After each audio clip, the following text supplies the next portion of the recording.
I would like to invite you into the opening scene of our reading today from the book of Samuel. In this opening scene, we see a family coming down the road, heading towards the temple at Shiloh. They are going down to sacrifice, and the whole family is there. The father, Elkanah, has brought with him his wives, Peninnah and Hannah, and yes, he has two, because that's just how it's done in that world. And he also brings with him his sons and his daughters, all of whom are children of Peninnah, because Hannah apparently cannot have children. And they're all there, together with the servants and some extended family, a very large company, going down to Shiloh. And they bring with them a ram that they have been raising all year on their farm. Now, this ram has been part of their family ever since birth. They nurtured him, took him out to graze, kept him safe from any predators. They have loved this ram. Why, the children even gave him a name. Rambo, they called him. But at the same time, they have never forgotten that this animal was raised for one purpose, and one purpose only: a sacrifice. And it's a holy thing that happens when one living being gives its life so that a family may eat and be strong. They recognize that. That's why they do it so rarely, often no more than once a year. And it's also why it has to happen at the temple, in a holy setting. And so they arrive in Shiloh and they take the ram to the old priest there, Eli. And Eli inspects it and declares it to be healthy and fit for sacrifice. Then the family approaches and lays its hands on the head of Rambo and give thanks to God for this bounty, and gives thanks to the animal itself as the priest pulls the blade across its throat. And after that, after the priest has taken and butchered the animal, the family gathers at the altar. Those parts that the family are not going to eat, the fat, the blood, various organs, other bits, they are burnt up on the fire. You see, that is how Yahweh, the God of Israel, joins with the family in their feast. It creates a bond of precious fellowship between God and this family. And of course, that makes the whole event that much more holy. And then what happens? Well, Elkanah, the patriarch, is given the rest of the meat, all cut up, arranged on a slab. And they take the meat, and they put it in one of the great big cauldrons that have been provided for worshipers at Shiloh. They boil it up. They boil the meat with some herbs and vegetables they brought with them to create a hearty stew. And then, then comes the awkward moment. Elkanah, the patriarch, has the right to distribute the stew. So after the priest has claimed his portion of the meat as payment for slaughtering and butchering, Elkanah takes the rest of the stew and doles out the portions. Into a bowl that he places in front of Peninnah, he very carefully ladles out one big scoop. And he goes on down the line to each of his sons and daughters, and to each one he measures out carefully the same amount. The same is also given to each of the servants and the workers and members of the extended family who have come along for the sacrifice. But then Elkanah comes to Hannah.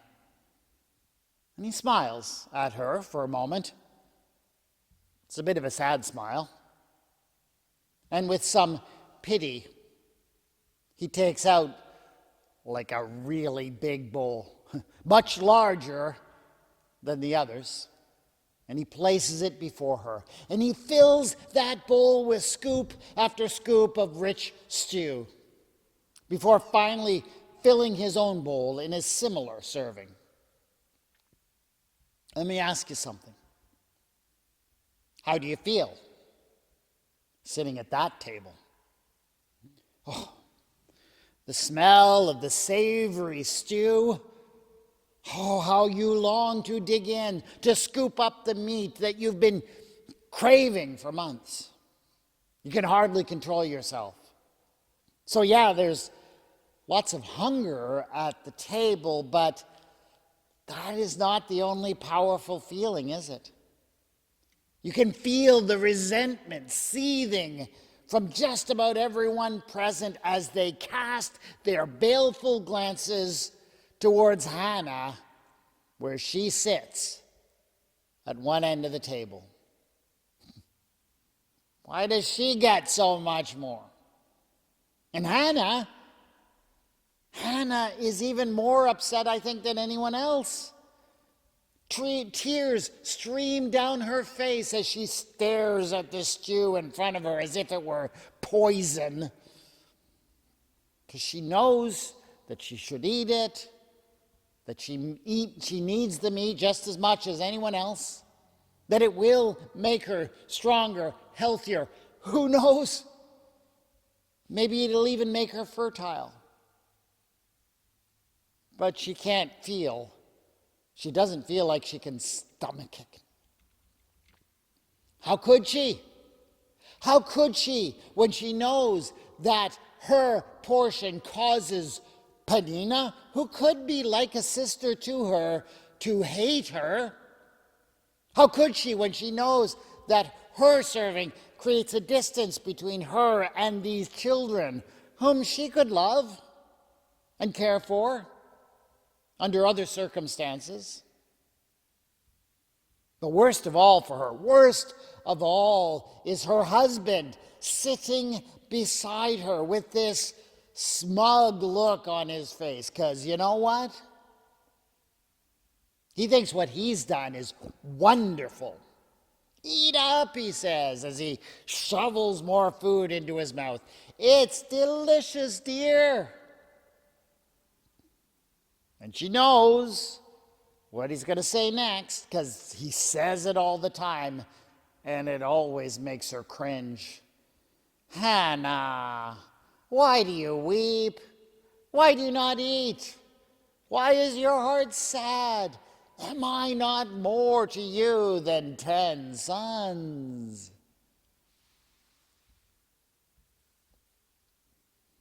The opening chapter of the first book of Samuel is the story of the birth of Samuel. How God brought him, how God saved his mother, Hannah, from the shame and scorn of being an infertile woman. In many ways, it is an amazing story full of hope and possibility. But I don't think we can appreciate the good news in this story without first understanding just how messed up that opening scene is. Because it shows us just how dysfunctional that particular family was. But I don't think it's just about them. I think they are also a reflection of the human family and how we all deal badly with the challenges and the problems of this world. I think many of us, for example, are like Peninnah. Now, she is a woman who is able to do the one thing for which a woman was valued in that society. She can have children. She is valued for what she can produce. How many people are like that in our society today? This society where everything is measured by productivity. where many seem to have decided that their entire self-worth is measured by what they earn or their place on the corporate ladder or their relative worth. But there are perils that come with that way of thinking, aren't there? Penina may have fulfilled her purpose as seen by her society, but she doesn't seem to be particularly happy, does she? We are told that she torments her husband's other wife, Hannah, how she used to provoke her severely to irritate her because the Lord had closed her womb. That's kind of aggressive, isn't it? And I think that kind of aggression is not very indicative of somebody who is happy and well-balanced in her life, is it? I think we've all met people like that. People who seem to have achieved success as the world defines success, and yet they love to rub other people's noses in their success, don't they? Why? Well, generally, it's because they're trying to make themselves feel good by putting someone else down. Here's a life tip for you. If you need to put someone else down in order to feel good about yourself, there's something wrong. And it's usually an indication that deep down inside you feel inadequate. And I think we know what it is that makes Penina feel inadequate. Sure, what she produces may be valued, but she is not valued for who she is. She is not loved. And how many people in our world, how many are caught up in a mad scramble to earn love through what they produce? And here's the thing, no matter what you do, no matter how good your work is, it's never going to be enough for that.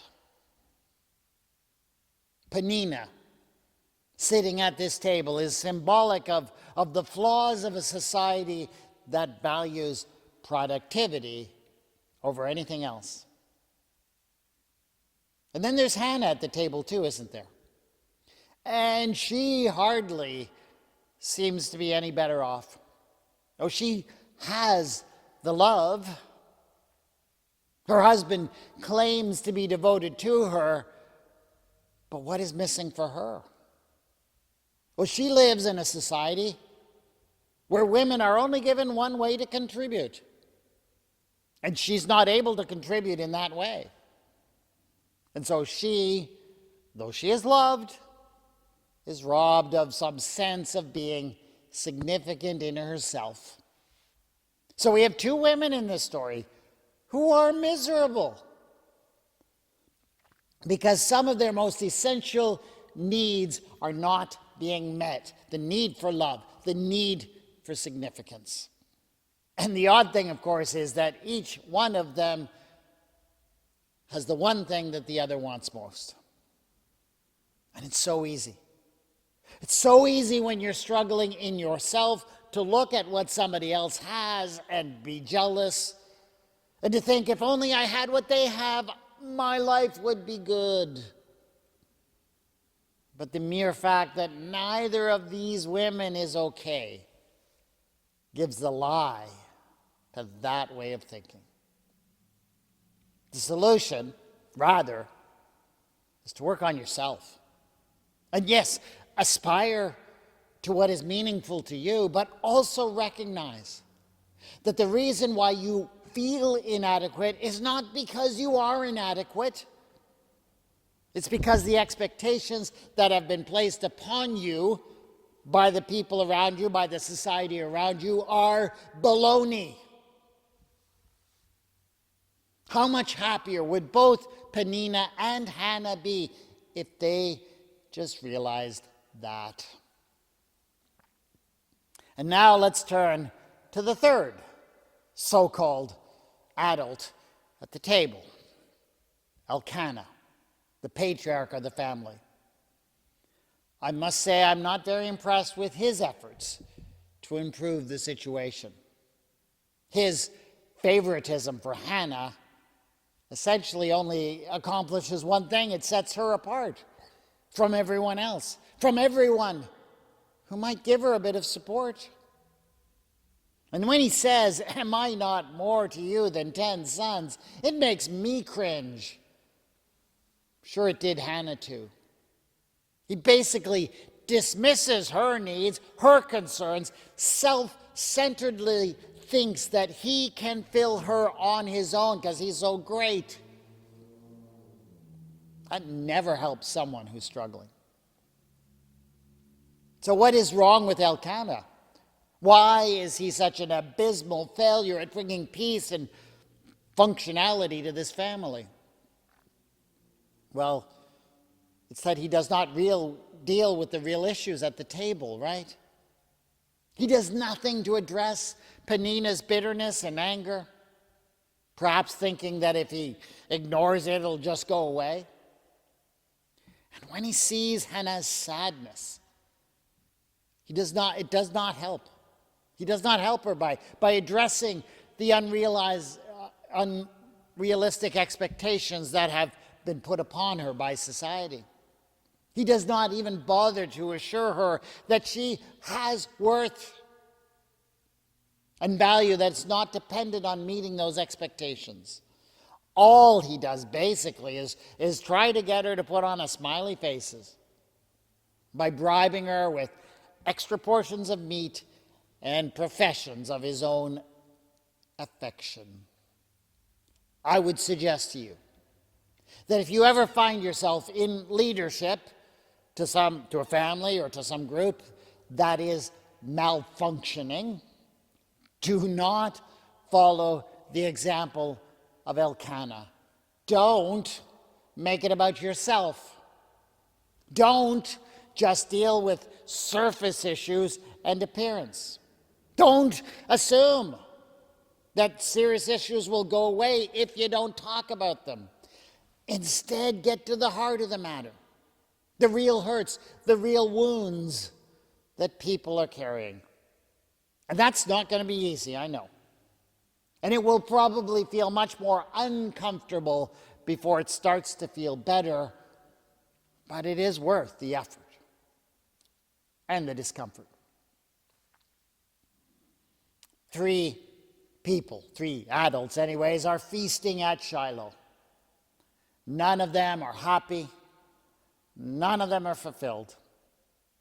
And I bet each one of us can find ourselves in some ways or at some point in our lives in them. I'm sure we can identify with at least one of them. They are a reflection of the dysfunction of this world and its ways. And where? You might well ask me, where is the hope in all of this? Well, the hope is found in getting past our habit of ignoring problems and hoping they'll go away. Our hope is found in a willingness to get to the heart of what is dragging people down. Our hope is to be found in honest communication. And yes, our hope is to be found in God. When Hannah goes to God, and God gives her what she desires, right? A son. What does he do for her? What does God do for her? God does not just end her infertility. He heals her life because she encounters a God who hears her and who she discovers is willing to overturn the entire system that has subjugated her. God saves her. How? By turning the world upside down. That's what she says in her song of praise. The barren is born 7, but she who has many children is forlorn. The Lord kills and brings to life. He brings down to Sheol and raises up. The Lord makes poor and makes rich. He brings low, he also exalts. He raises up the poor from the dust. He lifts the needy from the ash heap. to make them sit with princes and inherit a seat of honor. Hope is found in the God who overturns our systems, turns the world upside down for our sake. That's the God we celebrate. And we'll particularly be celebrating in the season that is just about to begin. Thank you, God, that when we are at that table with Elkanah and Peninnah and Hannah, you are there. You're the God who brings healing and hope and who overturns the world for the sake of those you love. Amen.